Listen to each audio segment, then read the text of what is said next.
250 करोड़ रुपया जेडीयू के खाते में गया, 250 करोड़ राजद के खाते में गया।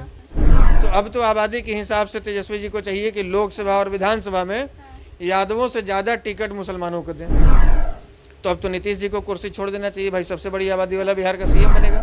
ये जो जाल बुने हैं ना दूसरों को फंसाने के लिए, इसमें ये फंस गए हैं। जनता खुश है तो जनता कैसे थुरा रही है, तमिलनाडु में कुछ आ रही है, गुजरात में थुरा रही है, महाराष्ट्र में मार के राज ठाकरे भगा रहा है। 9 वर्षों तक केस लड़ने के बाद सुप्रीम कोर्ट में 2018 में सुप्रीम कोर्ट ने नीतीश कुमार के मुंह पर तमाचा मारा। कल 2 अक्टूबर था और जैसे ही कल के दिन जातीय जनगणना का रिपोर्ट आता है, बिहार की राजनीति में एक अलग ही बवाल मच जाता है। अभी हमारे साथ भूमिहार के नेता आशुतोष कुमार हैं। अपने आप को आप भूमिहार का नेता मानते हैं और कहते भी हैं, और हर एक जगह आपकी छवि भी दिखती है कि आप भूमिहारों के लिए कार्य भी करते हैं। लेकिन भूमिहार का जो रिपोर्ट में आंकड़ा आया है वो लगभग 3% ही है। नहीं, हमने तो आज तक कभी अपने मुंह से नहीं कहा कि हम भूमिहार के नेता हैं। अब लोग कहते हैं वो अलग बात है, हमने कभी नहीं कहा। लेकिन आपको तो सब लोग इसी नाम से जानता है कि भूमिहारों का अगर कोई नेता है तो आशुतोष कुमार है। लोग आप कहते हैं, आपके जैसे लोग कहते हैं, तो चलिए आपको शुक्रिया, धन्यवाद। और ये 3% वाली जहाँ तक बात है, तो सब दिन हमारे समाज के साथ षड्यंत्र हुआ है और ये 90 के दशक से ही होता आ रहा है। और इतना षड्यंत्र हुआ कि हमें गांव छोड़ने पर मजबूर कर दिया गया हमारे समाज को। आज देखे होंगे कि सबसे अधिक कृषि पर डिपेंड रहने वाली कोई जाति थी तो वो भूमिहार जाति थी। और आज खेती घाटे का सौदा होने लगा, मनी बटिया लगाकर छोड़कर लोग, और गांव में 8 बीघा 10 बीघा छोड़कर दिल्ली में जाकर रोज़गार कर रहे हैं, सूरत में जाकर रोज़गार कर रहे हैं। बड़ी बात यह है कि आखिर ऐसा हुआ क्यों? क्या जिसके पास खेती है केवल वही गांव छोड़ेगा? जैसे एक छोटा उदाहरण आपको दे रहा हूँ, 10,000 सिपाही भर्ती निकली थी 2017 में, और 10,000 सिपाही भर्ती में पूरे सवर्ण समाज से, चारों भूमिहार, ब्राह्मण, राजपूत, कायस्थ, और उसमें शेख सैयद पठान भी मिला लीजिए, 7 सवर्ण जातियों से मात्र 43 लड़के चुने गए थे 10,000 में। और समझिए 10,000 में मात्र 3 भूमिहारों का चयन हुआ है। क्या हमारे लड़के एलिजिबल नहीं थे? आर्मी में, सीआरपीएफ में, बीएसएफ में, एसएसबी में, आईटीबीपी में, सब जगह जा रहे हैं और बिहार पुलिस भर्ती में भर्ती नहीं हो पा रहे हैं। तो ये एक षड्यंत्र है। 2009 में बिहार पुलिस में दरोगा की बहाली हुई थी, 60 दरोगा भर्ती हुए थे, सब इंस्पेक्टर, जिसमें 40 हो गए भूमिहार। नीतीश कुमार जी को पचा नहीं, वो बहाली कैंसिल कर दी। और ये लोग हाई कोर्ट गए तो हाई कोर्ट से भी इनको जमानत, इनको न्याय नहीं मिला। सुप्रीम कोर्ट गए, 9 वर्षों तक ये लोग केस लड़े, 60 के 60 लोग, चूँकि 40 की वजह से बाकी 20 भी तो फंसे हुए थे, बहाली रद्द हो गई थी। लेकिन चूँकि उनको समस्या ये थी कि 60 दरोगा में 40 भूमिहार कैसे हो गया। मतलब ये समस्या नीतीश कुमार को आ रही थी। 9 वर्षों तक केस लड़ने के बाद सुप्रीम कोर्ट में 2018 में सुप्रीम कोर्ट ने नीतीश कुमार के मुंह पर तमाचा मारा और इन लोगों की बहाली कायम करके इनको भेजा। और अभी ये लोग राजगीर में ट्रेनिंग करके अभी अलग अलग थानों में गए हैं। मतलब आपके कहने का मतलब कि भूमिहारों से नीतीश कुमार को दिक्कत है? नीतीश कुमार को दिक्कत है। वर्तमान में जिनकी सरकार है वो दोनों को समस्या तो भूमिहार से ही है, ब्राह्मण से ही है और सवर्णों से है खासकर। तो केवल इसलिए तो स्वर्णों को अल्पसंख्यक घोषित कर दिया गया ना। तो कारण वही है। अब समझिए जिनकी सरकार है, हम यदि सत्ता में रहते, हम मुख्यमंत्री रहते तो हम भी नीतीश कुमार की आबादी को 0.01% कर देते। तो इनके कौन से सर्वे आपके घर पे गए हैं सर्वे करने? आप अगर अपने मन से आबादी गिन देना है तो जो 500 रुपये का खर्च लोग गिनवा रहे हैं वो फिर कहाँ गया? एक बात बताइए, अभी तक आप लगभग 1.5-2 साल हो गया सर्वे का काम चलते हुए, आपको कोई ऐसा व्यक्ति मिला कि सर्वे का काम समाप्त हो गया और उनके दरवाजे पे अभी तक कोई गए नहीं?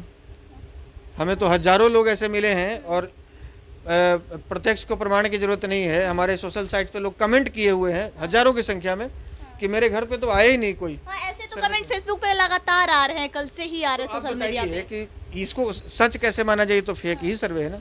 जब आप बिहार के ही लोगों के घर में जाकर सर्वे नहीं किए हैं तो जो लोग बिहार से बाहर रह रहे हैं रोजी रोजगार के चक्कर में, आपने तो इनको रोजगार दिया नहीं, न लालू जी ने दिया न नीतीश जी ने दिया। 30 साल से बिहार को बस ये लोग केवल इसी चक्कर में लगे हैं कि हमारी कुर्सी कैसे बची रहे।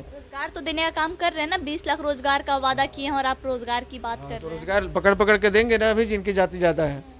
तो बात तो वही हुई है ना, जिसकी जितनी आबादी उतनी भागीदारी। तो सबसे ज़्यादा तो अभी 14% जो यादवों की आबादी है, तो अभी 20 लाख में सबसे पहले तो यादवों को पकड़ के वो भागेंगे, फिर भी पकड़ के उनको रोज़गार देंगे। उसके बाद जिसकी जितनी भागीदारी उतनी उसकी हिस्सेदारी। हम इस बात से बहुत खुश हैं, इस नारा से, स्लोगन से इसलिए खुश हैं कि अब थोड़ा मज़ा आएगा बिहार की राजनीति में। कि अब तक 18% जो अभी सर्वे के हिसाब से, जो इनके सर्वे के हिसाब से 18% से अधिक मुसलमान की आबादी है बिहार में, और 14% से अधिक, 14% के आसपास यादवों की आबादी है बिहार में। और यादव भी टोटल वोट देते हैं राजद को, और मुसलमान भी टोटल वोट देते हैं राजद को। लेकिन मुसलमान के 9 विधायक होते हैं और यादव के 52 विधायक होते हैं।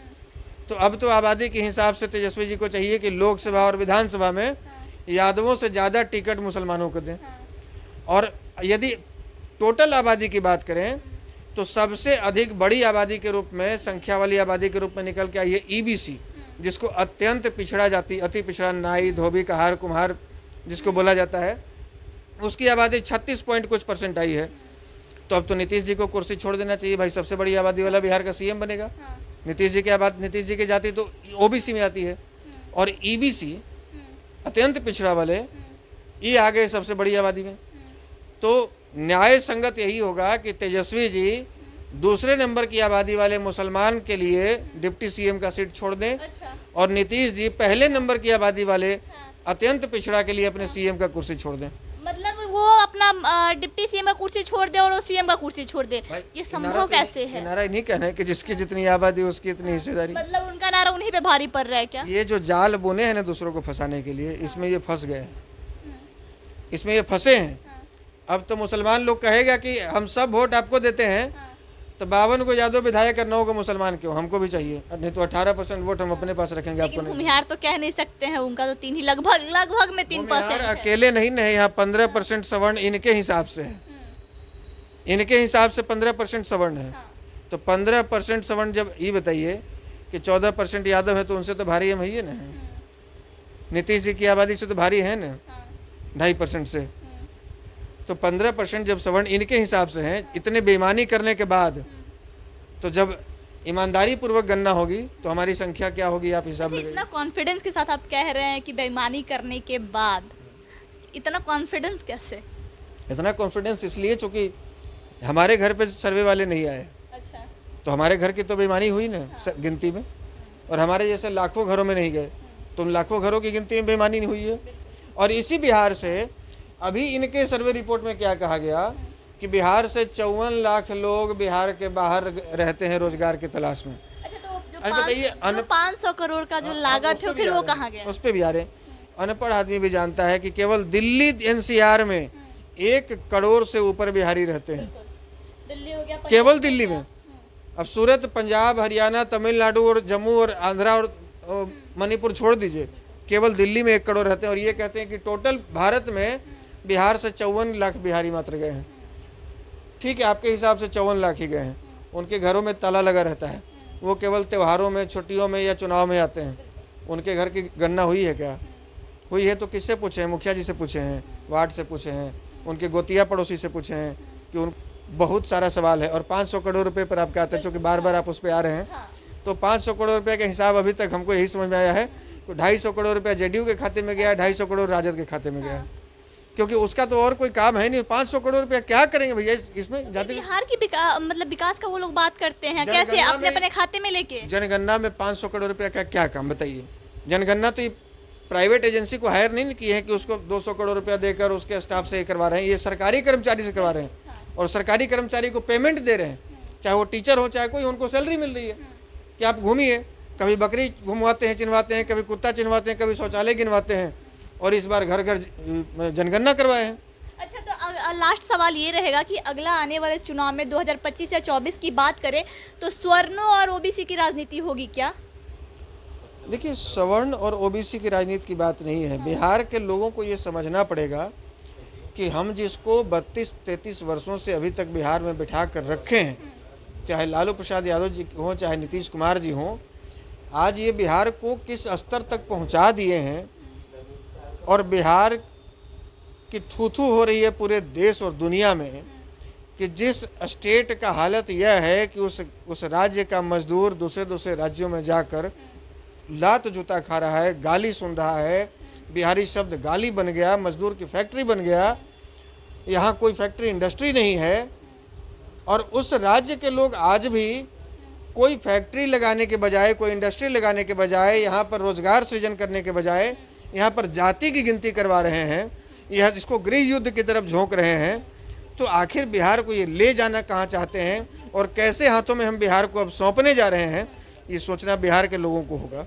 और आपके चैनल के माध्यम से हम बिहार के 13 पॉइंट कुछ करोड़ जो आवाम है उससे कहेंगे, इससे ज़्यादा दुर्दिन बिहार का नहीं हो सकता है कि जो नीतीश कुमार स्पेशल स्टेटस की मांग करते हैं, जाकर गिड़गिड़ा रहे हैं केंद्र सरकार से कि विशेष राज्य का दर्जा दीजिए, हमारे पास पैसा नहीं है। वो नीतीश कुमार जाति गिनवाने के लिए 500 करोड़ रुपए आपका टैक्स का पैसा घोटाला कर जा रहे हैं और पानी की तरफ बहा दे रहे हैं। उस 500 करोड़ रुपया में 5 जगह रोजगार लगा सकते थे। जनता इसका हिसाब मांगे तब तो जनता भी तो नहीं मांगती, जनता भी तो खुश है ना कि भाई हमारी जितनी भागीदारी होगी उतनी हिस्सेदारी होगी। तो जनता खुश है, इसलिए तो जनता लात जूता भी खा रही है। जनता खुश है तो जनता कैसे थुरा रही है? तमिलनाडु में कुछ आ रही है, गुजरात में थुरा रही है, महाराष्ट्र में मार के राज ठाकरे भगा रहा है, असम में मार के भगा रहा है, दिल्ली वाले कहते हैं कि हमारे यहाँ के बोझ बने हुए हैं। तो जनता को समझना पड़ेगा, नहीं तो ऐसे ही मराएगा, कुटाएगा, थुराएगा। तो लगातार जातिगत जनगणना के रिपोर्ट पे विरोध किया जा रहा है और साफ तौर पे कहना है कि इसमें बेईमानी हुई है, क्योंकि हमारे घर तो भाई पूछने कोई नहीं आया था कि क्या आप कौन से जात से हैं, कौन से कास्ट से हैं। आपकी क्या राय है कि आपके घर में जातिगत जनगणना का रिपोर्ट लेने लोग आए थे, क्या आपका जाति पूछने आए थे? कमेंट बॉक्स में ज़रूर बताएं।